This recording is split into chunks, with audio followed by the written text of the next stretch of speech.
Auto loans are flashing caution signs as late payments increase, and the average VantageScore declines, something we haven't seen in quite a while. I'm Jeff Richardson, host of Credit Gauge Live, and we're coming to you as always from our Midtown Manhattan office. And I am joined as always by Susan Fay, Atif Mirza, our lead analysts. Let's get to the headlines. Auto loan delinquencies increased year over year. Balances grew and originations stalled in that sector. The average VantageScore credit score declined by a point to 701. This is a new trend. Late-stage delinquencies increased as student loan payment reporting resumed. Susan, first question over to you. It looks like stress has been building up in the auto sector. What are we seeing there? Thanks, Jeff. So in February, auto loan delinquencies rose across all days past due categories compared to the same period last year and also compared to pre-pandemic levels. In the auto sector, car prices have been rising, interest rates are elevated, and that's led to higher monthly payments for consumers. So while overall consumers are relatively credit healthy, we are seeing signs of stress in the auto sector. In addition to delinquencies, new auto loan originations have slowed. So in February, they slowed to 1.36%. This is the lowest point we've seen in the last 12 months.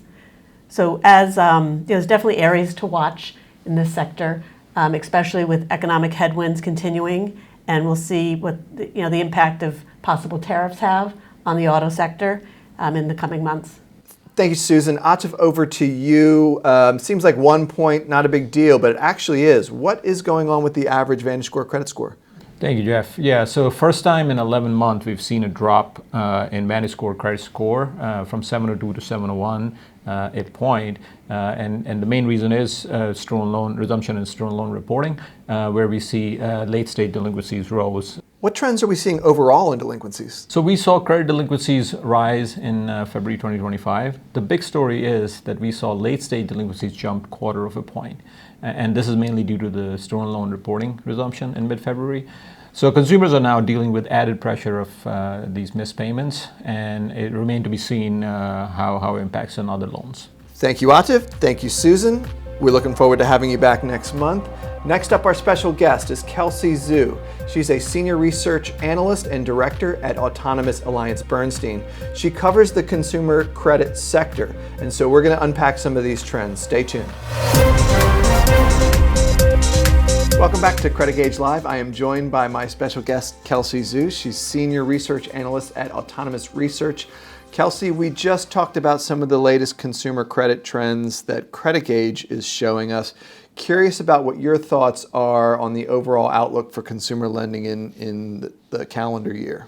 Sure. Thanks for the nice introduction, and thanks for having me here today. So 2023 and 2024 saw a pretty widespread of supply-side tightness across different lender types. 2024 saw some improvement from 2023 levels, but remained elevated compared to the last few years. As we think about the supply and demand outlook for 2025, the one leading indicator that I want to point you to, Jeff, is the Federal Reserve's Senior Loan Officers Opinion Survey.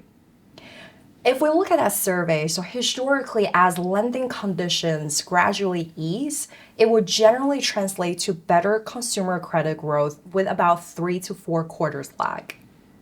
So the net percent of lenders reporting increased willingness to make consumer installment loans has actually showed early signs of recoveries in the October 24 and January 2025 survey. However, on the demand side, the net percent of lenders reporting stronger consumer demand has actually stayed negative even in the January 2025 survey. So consumer demand for credit generally remains pretty weak in the rate hike cycle. So without any meaningful changes in rates or macro conditions, we believe consumer credit outlook will remain muted in 2025. So that was the macro view. What are the individual sectors that you think will over or underperform? So the Federal Reserve has signaled 50 basis point rate cuts in 2025 and another 25 basis point in both 2026 and 2027. Consumer credit origination volume growth at the end of the day is tied to changes in interest rates. Mortgage, as you know, is the most sensitive to rate changes. 90% of changes in mortgage origination volumes can be explained by interest rate changes. So our proprietary model at Autonomous will point to a 0% mortgage volume growth in 2025. This is significantly below Mortgage Banker Association's forecast of 14% growth and Fannie Mae's forecast of 12% growth.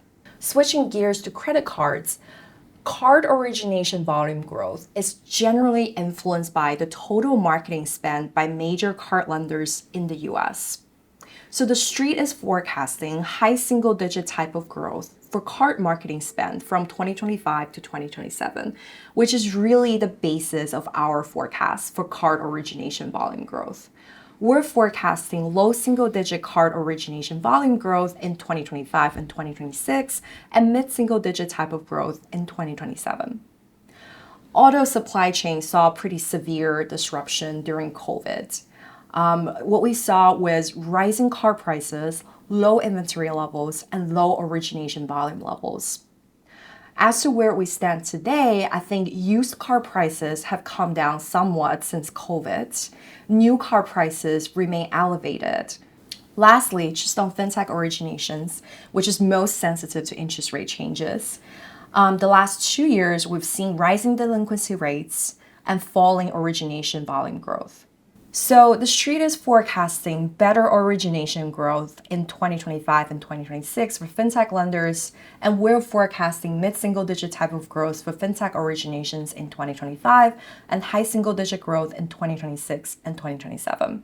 Thank you, Kelsey. Amazing insights backed up by great detail.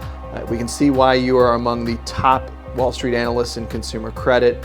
And that's a wrap for Credit Gauge Live. Please download the analysis and click through to the link. And we'll see you next month on the next edition of Credit Gauge Live. Thank you.